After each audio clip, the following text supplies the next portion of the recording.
Everybody, welcome back to Shifty's 49ers Talk. In today's video, I'm going to give you guys my Week 4 NFL Power Rankings. As usual, we'll do my bottom 3 teams and then my top 10 teams. Week 3 in the NFL was another crazy, wacky weekend in the NFL. There's going to be a lot of movement in these power rankings, and we're going to talk all about it. So let's not waste any time, and let's jump right in after the intro.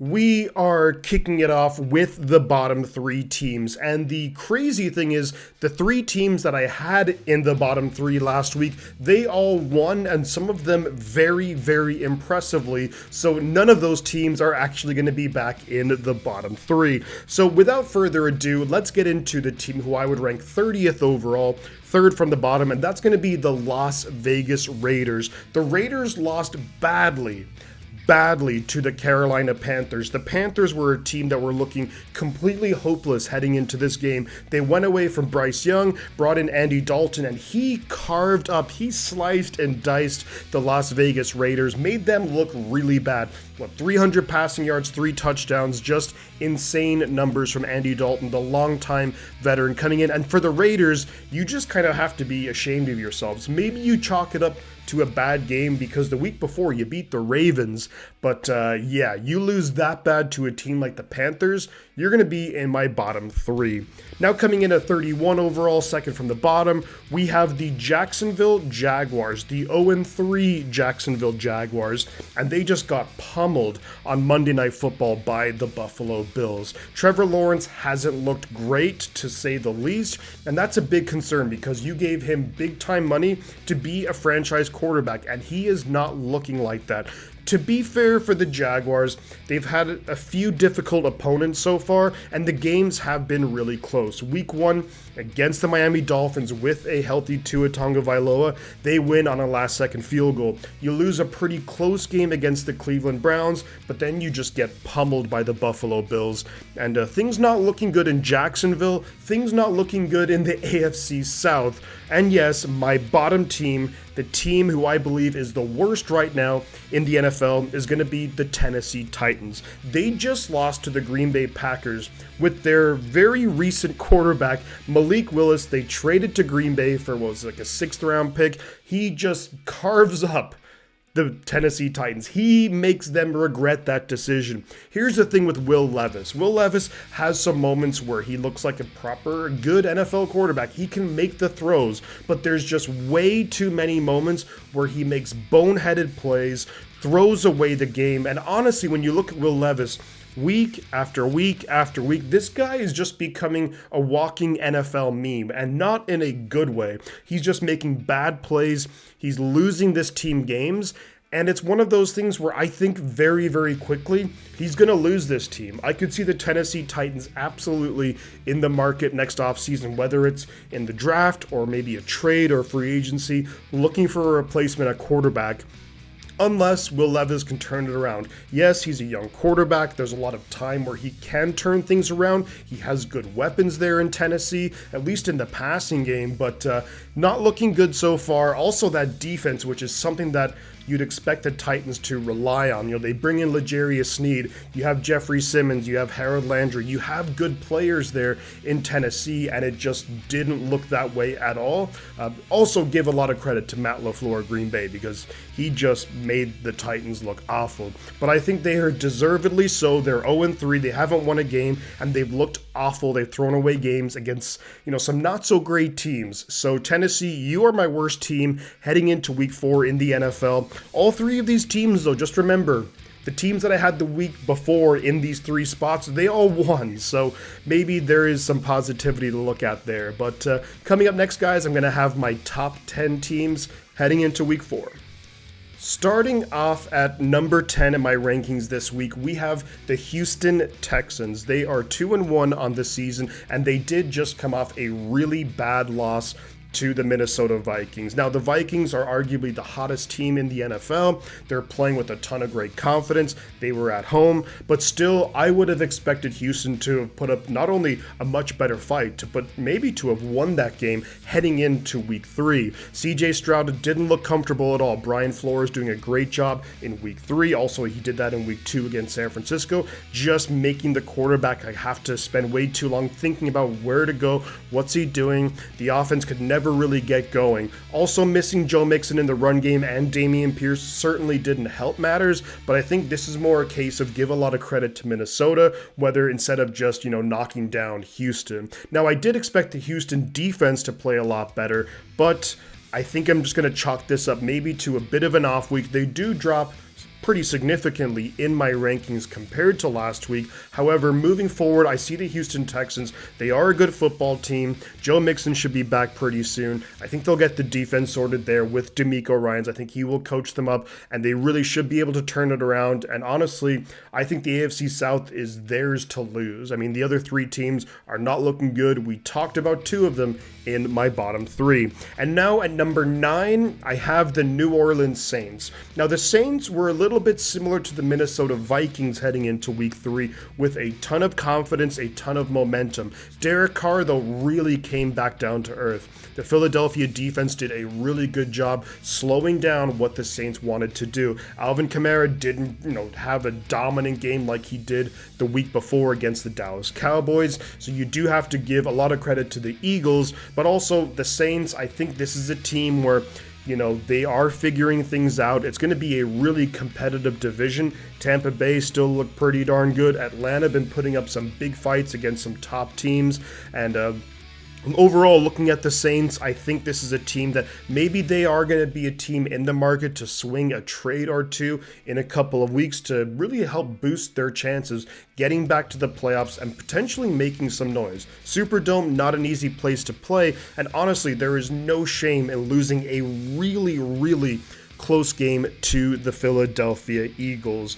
And because of that result, my team coming in at number 8 is going to be the Philadelphia Eagles. Look, they haven't played nearly as well as they did compared to last year, but they're missing a lot of guys. Like, A.J. Brown is the guy who makes that offense go. Devontae Smith took a big shot in that game, and he was out for a lot of that game too. Dallas Goedert, though, he stepped up and made some big plays. Saquon Barkley was really good in the game last week, and I think this is an Eagles team that's getting healthier. Potentially, you do see like A.J. Brown and Devontae Smith in week 4. That would be massive for their offense. The defense hasn't been nearly as dominant as before, but I think they're more than good enough to get things going. Vic Fangio, it's going to take some time for the team to get accustomed to his defense. I like the Eagles moving forward as a really good team, especially with a lot of big names coming back from injury. Now moving on to number 7 in my power rankings. This might be a little bit surprising for some of you, but we have the Green Bay Packers. They just beat down on the Tennessee Titans. I get that that's not the most impressive win. Tennessee are 0-3. They're number 32 in my rankings. But I think Matt LaFleur is maybe one of the most underrated coaches in the NFL. What he did with Malik Willis, who's like a second start for Green Bay, he's only been there for a few weeks and was just really good, really efficient, able to throw the ball down the field, really good completion percentage, throwing for touchdowns, just looking awesome in that offense. And not only that, the Green Bay defense is coming to play under their new defensive coordinator, so that team is really coming together. Here's some more good news, is that Jordan Love, his injury isn't nearly as bad as what was once thought. He could potentially be back for week 4, but I think what you could do moving forward is maybe, Jordan Love starts, but I think you could sprinkle in a little Malik Willis here and there just to keep defenses guessing. Maybe it's some, wildcat stuff, maybe it's, a lot of different things. Matt LaFleur, really creative offensive coach, and I think this Green Bay defense and team could be hitting their stride. Just love the play calling from Matt LaFleur. With the good defense behind it, special teams being solid, that's a good team overall. At number 6 now, we have the undefeated Seattle Seahawks. The Seahawks are 3-0, and they just had a win against the Miami Dolphins, of course, with no Tua Tagovailoa, and then backup Skylar Thompson. He gets hurt in that game. Look, the Seahawks, they are undefeated. They could be higher, but the level of competition, they beat the Broncos, who aren't great, in Bo Nix's first NFL game. You beat the Dolphins, who just look like they're not really able to do a whole lot without Tua.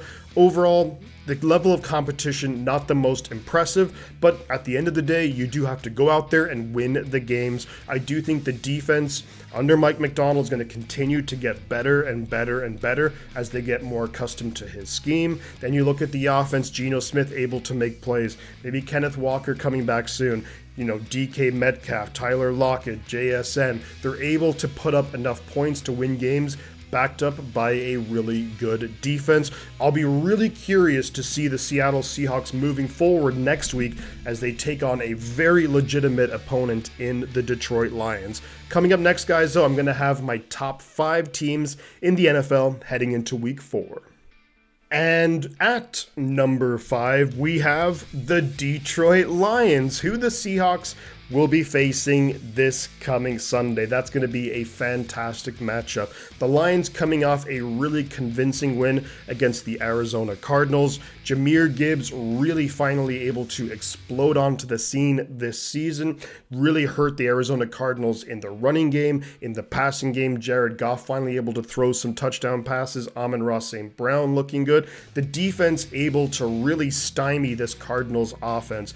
Heading in deep into the game, Kyler Murray didn't have over 100 yards passing. I think the Detroit Lions now may be starting to find their groove a little bit. This team is incredibly talented on paper. It seems like they're now putting it together on the field. They had a disappointing loss against the Tampa Bay Buccaneers. That Buccaneers, they were out for revenge in that game, and it was still pretty darn close. I think the Lions are going to be going from strength to strength to strength. However, the road is not going to be easy for the Lions, and it starts this coming weekend against a very good Seattle Seahawks team. That is going to be one of the games of the week to watch. Coming in now at number 4, my power rankings, is the Pittsburgh Steelers, also 3-0. They just had a very nice win over the LA Chargers. Now, this game was really, really close throughout until Justin Herbert, he got injured in that game for the Chargers. He went out, and then Taylor Heineke came in, and the Chargers just kind of fell apart, which does typically happen when you have to go to your backup quarterback. But let's not dismiss anything for the Steelers. Justin Fields is playing good football. He finally had a turnover in this game. Overall, though, he's playing solid, he's playing efficient, he's playing within the offense. That usually has a negative connotation to it, but I think with what Arthur Smith wants to do, with what Mike Tomlin wants to do, when you have a fantastic, really good defense behind you, why not play smart football? Run the football, take what the defense is going to give you, and every so often, take a chance with Justin Fields. He has a big arm. He can throw it down the field. He can also make plays with his legs, extend drives, keep the defense fresh there on the sideline. So overall, I think the Steelers maybe play the best complementary football, where just as a team, they just play so well together. And they have a great head coach in Mike Tomlin, who's one of my favorite head coaches in the NFL. Steelers 3-0, and they are looking, and they're dominating so far the AFC North, which I don't think a lot of people would have expected, even at this point in the season. Now at number 3 in my power rankings, and this might be a little controversial, I have the Kansas City Chiefs. They've just come off a win against the Atlanta Falcons. They're 3-0. They were number 1 in my rankings the last few weeks, so why have they dropped even though they haven't lost? Well, I look at their wins, and they are 3-0, but they could really, really easily be 2-1, 1-2, even 0-3. Week 1, the Isaiah Likely catch that was out of bounds by this much. Then you look at the defensive passing interference against the Bengals week 2. Then you look at the no-call defensive pass interference that should have been called against the Kansas City Chiefs against the Falcons, and they are getting a little bit lucky here. Now, in fairness, the Chiefs did have a lot of penalties called against them, even in the last couple of weeks, but in those crucial moments, they haven't been called. Overall, though, look, the Chiefs are a very, very good team. You have the best quarterback in the NFL.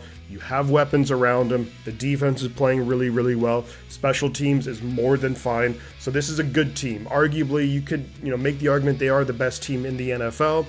But right now I have them at 3 just because of how close their victories have been. Maybe not the most impressive, especially compared to the next 2 teams that we're going to talk about. And at number 2, I have the Minnesota Vikings. The Vikings are the surprise team of the NFL. Can they keep this up moving forward? They've just been incredibly impressive. Week 1, they beat a Giants team, which is not so great. But hey, you win on the road, that's a big time win for the Vikings kicking off the season. Then week 2, they host San Francisco, and they were the better team throughout. The Minnesota Vikings deserved to win that game. Sure, there was a couple of kind of funky plays, 97-yard touchdown pass, blocked punt, but overall, they just played through the 3 phases of football. The Vikings were better than San Francisco week 2, and now they're coming off a dominating win against a really big up-and-coming team like the Houston Texans, who have talent all over the field. So the Vikings, not only are they the biggest surprise of the NFL, they might be one of the most impressive teams of the NFL, and that's why, for right now at least, I have them at number 2 in my power rankings. Also, Sam Darnold playing ridiculously good football. Also, can't say enough good things about the job that Brian Flores is doing as the defensive coordinator in Minnesota. And at number 1, we have the Buffalo Bills. The Buffalo Bills just stomped all over the Jacksonville Jaguars on Monday Night Football. I look at just how dominant the Bills have been, and outside of the first 2 quarters of the season against the Cardinals, the Bills have been ridiculously good. Josh Allen, I think, is far and away the front runner for MVP. It's still very early, of course, but as of right now, he's just been playing ridiculously amazing football. I think that not having Stephon Diggs there, and there was a really interesting quote from Josh Allen saying, we have guys who don't care about targets and they don't have to have all the passes thrown to them or the yards or the touchdowns, and it's allowed him to play a little bit more free, I think, potentially before he felt he had to give Stephon Diggs those targets. And Diggs is really good and maybe deserves those targets, but I think it's really helped Josh Allen to just spread the ball around. He's got a lot of different weapons here and there. He's going to keep growing with those weapons. A lot of them are very young guys. Plus, the defense is playing really good football to back them up. And when you have the quarterback playing, I think, by far the best football in the NFL, then you're going to always be very near the top of the rankings. And overall, just that dominating performance against the Jacksonville Jaguars, that color me impressed, and I think that they are deservedly so the number 1 team right now heading into week 4 of the NFL season. Well, there you have it, guys. Those are my power rankings for week 4, and let me know your thoughts in the comments below. Whether you agree with me, whether you disagree with me, feel free to drop your own power rankings, whether you want to do 32 teams, top 5, top 10, whatever. I always love to look at some of the comments, especially on the power rankings videos, and just get a discussion going. But I really appreciate you guys. Please do consider liking the video, subscribing to the channel if you haven't, share the video wherever you do, wherever you like, and appreciate you guys for watching it. I'm gonna head on out of here, but before I go, you know I'm gonna say 2 things, and that is the butt counts, and I'll catch you guys on the flip side.